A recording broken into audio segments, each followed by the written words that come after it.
तुमचं भारी आहे, तुम्ही घेतलं टेन्शन नाही, सगळे तुम्हाला काही नसते.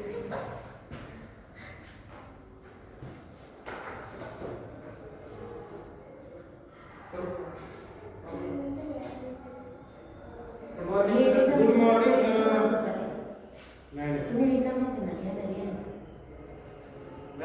रिकामं डोकं चांगलं नसतं. डोकं चालेल म्हणून नाही, डोकं चालेल ऐका तुम्ही डोकं चालेल खरं ना. मला घ्यायचं पेन्सिल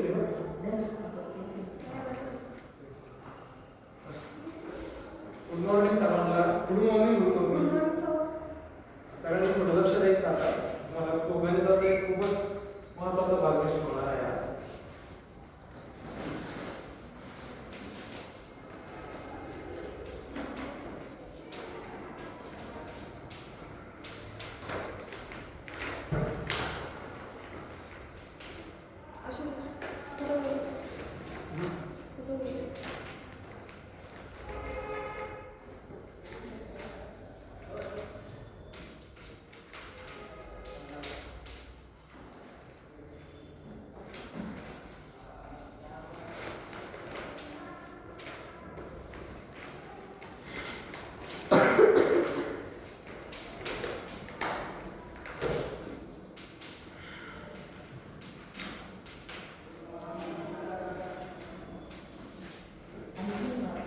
तर आता कसं मित्रांनो ऐका सर्वांनी, आता तुम्ही भूमितीबद्दल तुम्हाला एका मागच्या तासाला सांगितलं बरोबर ना. तुम्हाला मी भूमितीबद्दल मागच्या तासाला सांगितलं होतं. तर मला आता तुम्ही घटकाचे नाव मला वाचून दाखवा का कोण असतं. भूमिती मूलभूत संबोध. वा बस खाली. आता भूमिती आहे मूलभूत संबोध. आता भूमिती म्हणजे काय आता तुम्हाला मी परत सांगतो की भूमिती म्हणजे काय असतं. भू म्हणजे जमीन किंवा पृथ्वी आणि मिती म्हणजे काय असतं. मापन. ज्या पद्धतीने आपण एखाद्या जमिनीचे किंवा एखाद्या पृथ्वीचे म्हणजे एखाद्या वस्तूचे मापन करतो त्या पद्धतीने आपण भूमिती असं म्हणतो.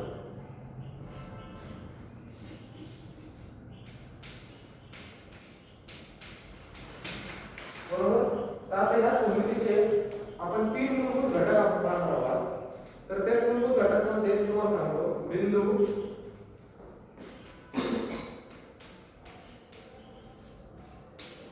रेषा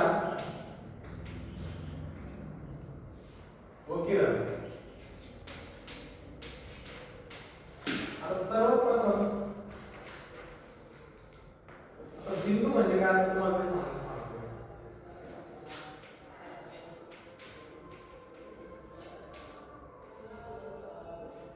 बिंदू म्हणजे काय असतं की आपण आता एखाद्या गोष्टीची दिशा दर्शवण्यासाठी आपण बिंदूचा वापर करतो. तर बिंदू म्हणजे तर दिशा. बिंदूचं वैशिष्ट्य असते की बिंदूला ना आकार असतो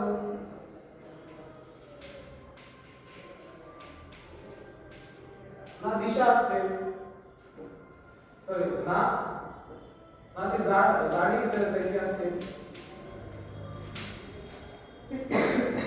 आकार व जाडी नसते बिंदूमध्ये बरं का.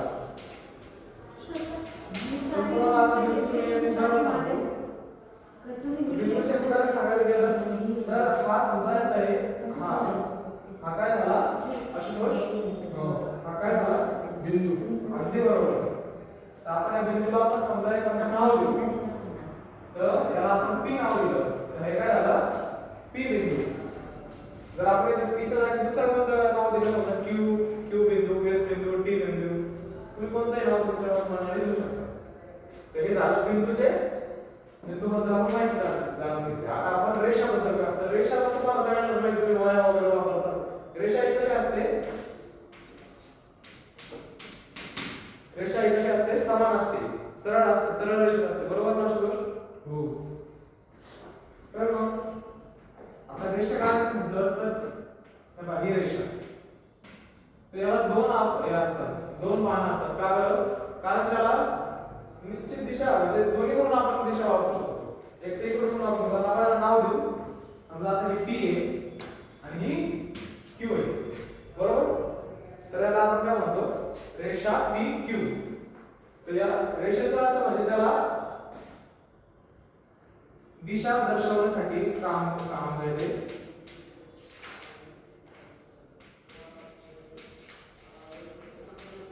दिशा दर्शवण्यासाठी ही काम आहे.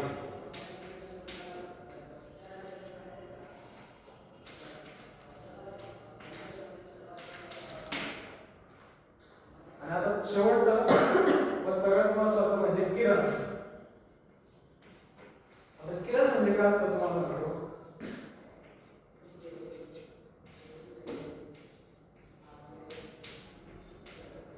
किरणला एक पूर्णावर असतो.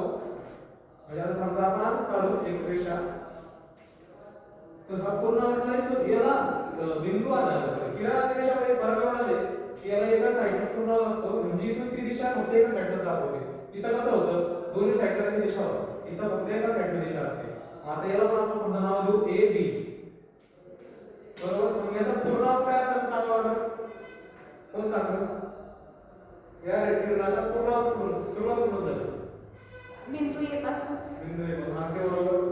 तर बिंदू ए हा या किरणाचा पूर्णावत आहे. अशा पद्धतीने हे तुम्हाला तिन्ही समजलं. तर परत एकदा रिपीट करतो मी सगळ्यासाठी, सगळ्यांनी लक्ष द्या 2 मिनिटं. की बिंदूला स्वतःचा आकार किंवा जाडी नसते. बिंदू हा फक्त एखाद्या स्थिती व स्थान माहिती करण्यासाठी आपण वापरतो. त्यानंतर रेषा, या रेषेला दोन्ही कडून रेषा असते, त्यामुळे ते दिशा दर्शवण्याचं काम करते. आपल्याला समजा या रेषेत जायचं, आपण म्हणतो या रेषेत जायचं आपल्याला, या रेषेत जायचं आपल्याला, म्हणजे ती दिशा दाखवण्याचं काम करते, त्याला आपण रेषा असे म्हणतो. आणि किरण म्हणजे हे रेषेच्या उलट सारखं असतं, पण किरणामध्ये फक्त दोन्ही साईडला रेषा दाखवतात, ते एका साईडला दाखवते. तर त्यामुळे त्याला एक पूर्णावत असतो आणि हे असतं शेवट असतो.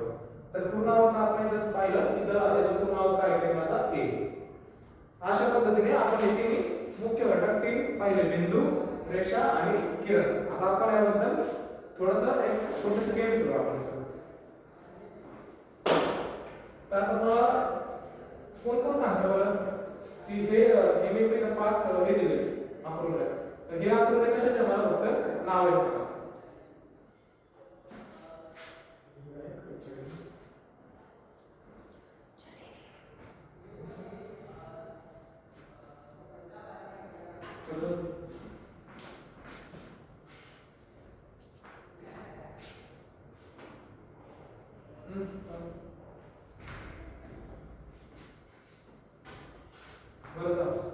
बरं मला आता सांगा, हा ए आकृती ही कशाची बरं, मी तर सांगणार तुम्हाला. हे काय, कोण सांगू शकते, सांग काय. रेषाखंड. रेषा, बरोबर, अगदी बरोबर, खूपच छान. आता हे दुसरी आकृती कशाची बरं, आशुतोष सांग. ही पॉइंट बिंदू. बिंदूच्या आकृती, अगदी बरोबर. आता तिसरी श्रद्धा सांग बरं, तिसरी आकृती कशाची. रेषा पी. तू सांग. रेषाखंड. नाही, चुकलं. मी बघा तुम्हाला काय सांगितलं, किरण. परत बरोबर. तुमचं लक्ष येतं, तुमचं लक्ष नाही. कोणत्याही आकृतीला, कोणत्याही रेषेला जर एक पूर्णावत असेल तर ती रेषा किरण असते, त्याला आपण किरण असं म्हणतो. दिसतंय सगळं.